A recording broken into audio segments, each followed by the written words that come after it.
That peace you heal isn't peace, it's paralysis. You've been mistaking stillness for healing, but there's a world of difference between the two. The calm you project to others is just a carefully constructed shield protecting a battle within that you've been steadily losing.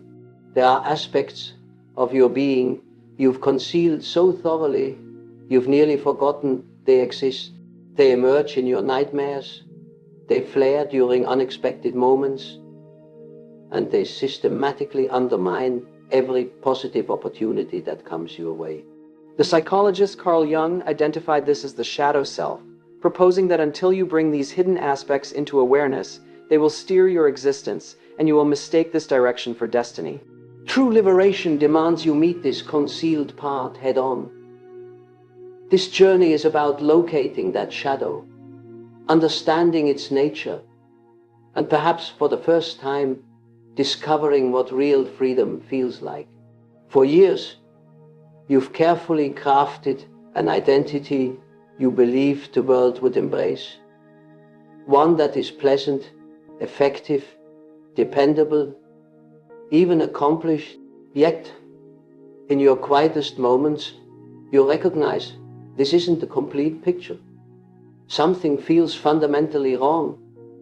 You don't experience authenticity. You don't experience liberty. You display happiness while crumbling inside. You claim, "I'm okay," when you are the complete opposite. You strive, remain occupied, check accomplishments off your list, and still, a persistent void follows you. Why? Because you've conflated achievement with selfhood. You've misinterpreted coping mechanisms for your core character. At some point, you ceased being your authentic self and began performing the part required to gain acceptance, affection, and security. Jung expressed that the greatest achievement in life is to become what you truly are. But how is that possible when your entire existence has been molded around who you were required to become? This starts young. Perhaps you were the mediator in a tumultuous family, or the high achiever who linked self-worth to external validation, or the quiet child who learned to become invisible to stay safe. These weren't conscious decisions. They were survival mechanisms. And now, as a grown adult, those roles have solidified into a perceived identity. You believe this is you, but it isn't. It's the fiction you've been enacting. You don't delay tasks because you're unmotivated. You delay because your essential self is exhausted from performing a role. Your spirit resists a life that doesn't align with your true nature. And that is the invisible cage. You continue to pursue freedom, but you're doing so through a fabricated identity. So no matter what you accomplish, you still feel trapped because the performance continues. Genuine freedom doesn't come from altering your routines. It comes from interrogating the persona that's enacting them. You cannot transform what you won't acknowledge. And until you face the fiction, you will remain its prisoner. Jung noted that humans will go to incredible lengths, however irrational, to evade confronting their own inner world. But you're not here to evade. You're here to meet it. And in the next segment, that's precisely what we'll do. We'll pull back the curtain and encounter the parts of you that have never been silenced, the hidden self. We all carry a version of ourselves we refuse to acknowledge, the part that feels envy, the part that reacts with unexpected anger, the part that still hurts over past events we claim to have moved beyond. This is what Jung termed the shadow, not because it is inherently bad, but because it exists in obscurity, not physical darkness, but psychological concealment. It contains everything you were instructed not to express, everything you felt compelled to hide, to feel deserving of connection. So you suppressed it. You pushed it downward to be considered good. You presented contentment through suffering, performed flawlessness, and denied your fury, your sorrow, your unrefined, honest reality. But here is the crucial point. What you repress doesn't vanish. It intensifies. It escapes. It becomes you in a different form. You convince yourself you are serene, but privately you are full of bitterness. You tell yourself you are self-sufficient, but you are deeply afraid of being left. You tell yourself you are compassionate, but you seethe quietly under the weight you constantly bear. And the more you flee from this hidden self, the more control it exerts over your life. It appears in your partnerships, in your rash decisions, in your acts of self-sabotage. This is the reason you replay cycles you promised you'd leave behind. Because your shadow isn't your adversary. It's your neglected essence, pleading to be integrated. As Jung stated, one does not attain enlightenment by picturing beings of light, but by making the darkness aware. Working with the shadow isn't about correcting yourself. It's about recovering the pieces you've left behind. That anger once safeguarded you. That sorrow once gave you depth. That envy once highlighted your deepest desires. The shadow holds vital information, concealed truths that, when embraced, transform into your most significant strengths. But you won't access that strength by remaining in comfort. You access it by looking inward, by inquiring, what piece of me did I quiet to stay safe? And what would it feel like to finally let it be heard?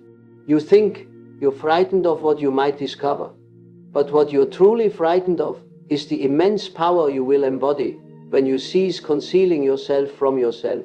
The parts you hide hold the power you seek. You've just been introduced to the aspect of yourself you've dedicated years to bypassing. But now it's time to observe how that part still governs your life.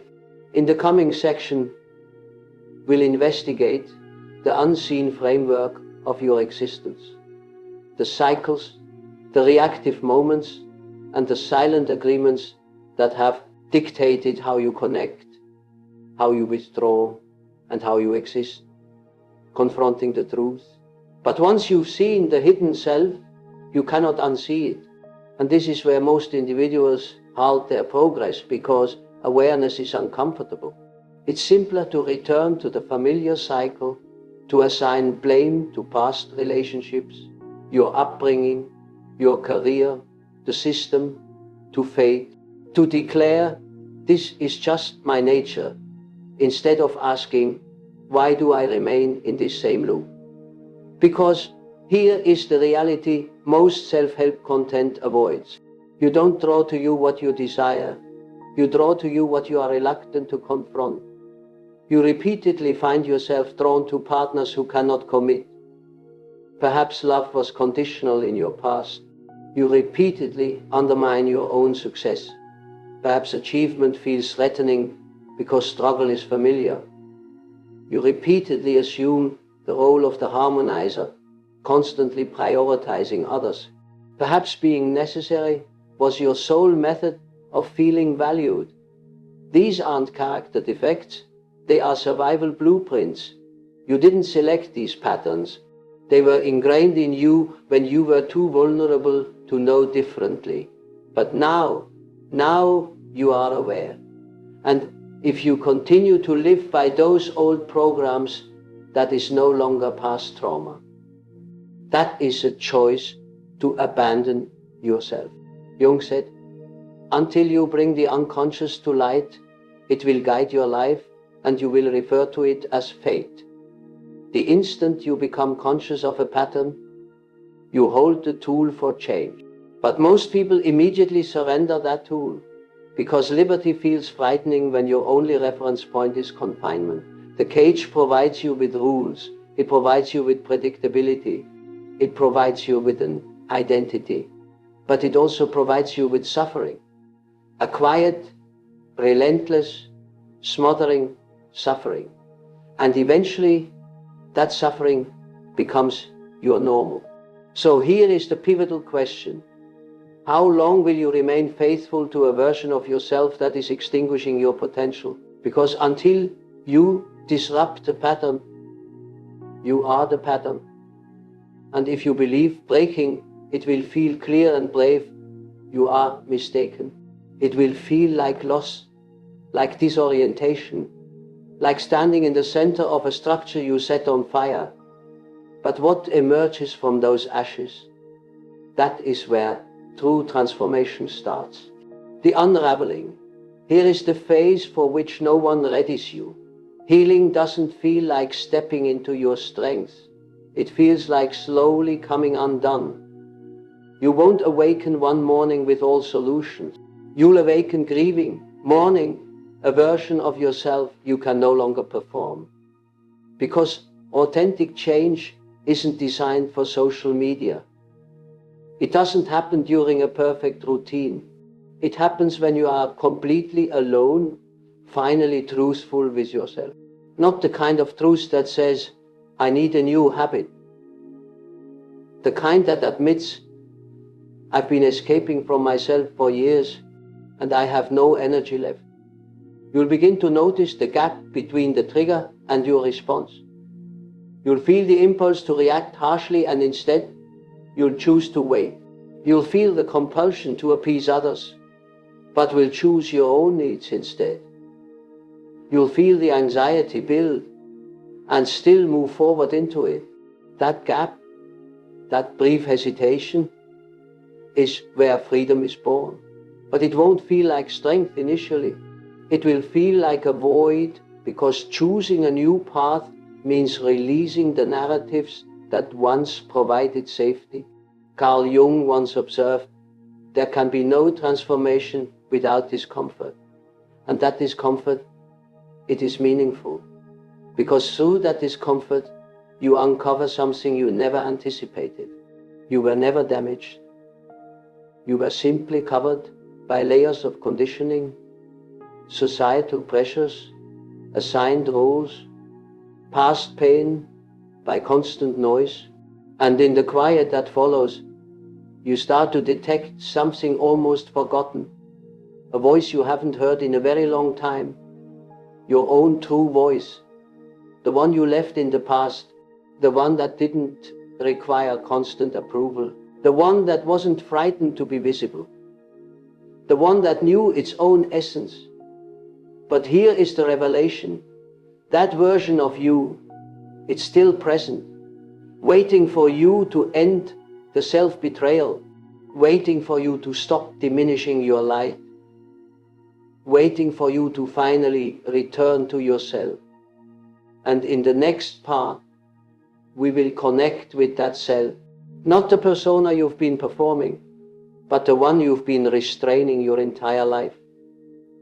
The authentic core. Let's discuss the part of you that no one else recalls, but you sense, not with your thoughts, but with a sensation you can't quite articulate. A subtle longing, a persistent unease, as if something is absent, but you don't know what. That sensation, it is you, the real you, the one you submerged to survive. You didn't leave yourself behind because you were inadequate. You did it because you were intelligent, because experience taught you early that being genuine was risky, that showing emotion meant you were overreacting, that being passionate meant you were excessive. So, incrementally, you began cutting away pieces of your spirit just to feel belonging. Your imagination was too strange, your frustrations too intense, your desires too demanding.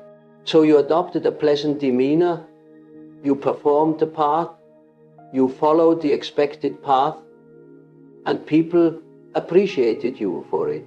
But you began to vanish. That is the true meaning of self-abandonment. Not a single event, but a gradual wearing away of your essence. You became who the environment demanded you to be, and in the process lost sight of who you needed